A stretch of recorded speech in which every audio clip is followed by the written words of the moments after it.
International desk. 2005 में हाइनलीवुड की एक हॉरर फिल्म ने दुनिया भर में तहलका मचा दिया था। इस फिल्म का नाम था the exorcism of Emily Rose. लेकिन उस दौरान शायद फिल्म देखने वालों को ये अंदाजा भी नहीं हुआ होगा कि जो कहानी उनको सिनेमा हॉल और टीवी में डरा रही है वो असल में कितनी डरावनी हो सकती है। ये फिल्म जर्मनी की एक लड़की असल जिंदगी पर बनी थी। इस लड़की को लेकर कई पादरियों ने दावा किया था कि उसके शरीर पर शैतानी आत्माओं का कब्जा है। ऐसे दावों और आत्माएं भगाने के चक्कर में लड़की की जान तक चली गई थी। 16 साल की उम्र से शुरू हुई अजीब घटनाएं। फिल्म को इंस्पायर करने वाली लड़की का असली नाम एनालियस मिशेल था। जर्मनी की रहने वाली एनालियस एक कैथोलिक क्रिश्चियन थीं। मिशेल के साथ 16 साल की उम्र से ही अजीब घटनाएं होना शुरू हो गई थीं। उसके दोस्तों के मुताबिक एक बार वो क्लास में बेहोश हो रही थीं।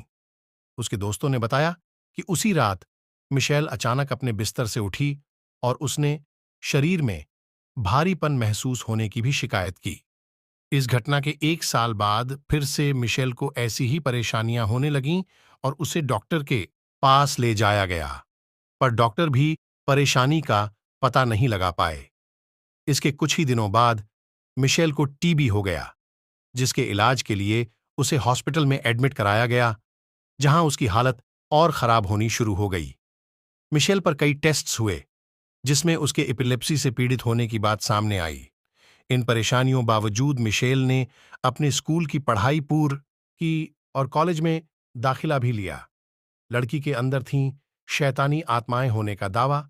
वक्त बीतने के साथ ही मिशेल की हालत और बुरी हो गई। उसे पूजा के वक्त डरावनी चीजें दिखनी शुरू हो गईं और डर महसूस होने लगा। मिशेल ने इसके बाद डॉक्टरों से इलाज कराना जारी रखा। साथ ही वो पादरी से भी अपनी सेहत को लेकर बात करने लगीं। मिशेल ने बिगड़ते हालात के बीच कीड़े मकोड़े और कोयला खाना शुरू कर दिया था। इसके अलावा वो क्रॉस और पवित्र चीजों से दूर रहने लगी थीं। मिशेल के संपर्क में रहने वाले प्रीस्ट्स ने उसके शरीर में शैतानी आत्मा होने का दावा किया और उसकी फैमिली को एक्सोर्सिज्म भूत उतारने की प्रक्रिया के लिए तैयार किया।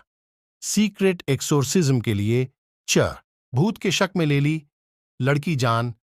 भूत भगाने की इस प्रक्रिया के दौरान मिशेल के शरीर में 6 अलग अलग शैतानों का कब्जा होने की बात पाई गई। इस प्रक्रिया के दौरान मिशेल को चेन से बांधकर रखा जाता था।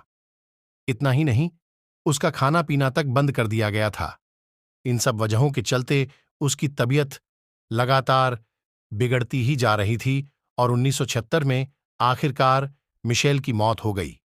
ऑटोप्सी रिपोर्ट में सामने आया कि मिशेल के दांत टूट चुके थे और पूरे शरीर में चोटों के निशान थे।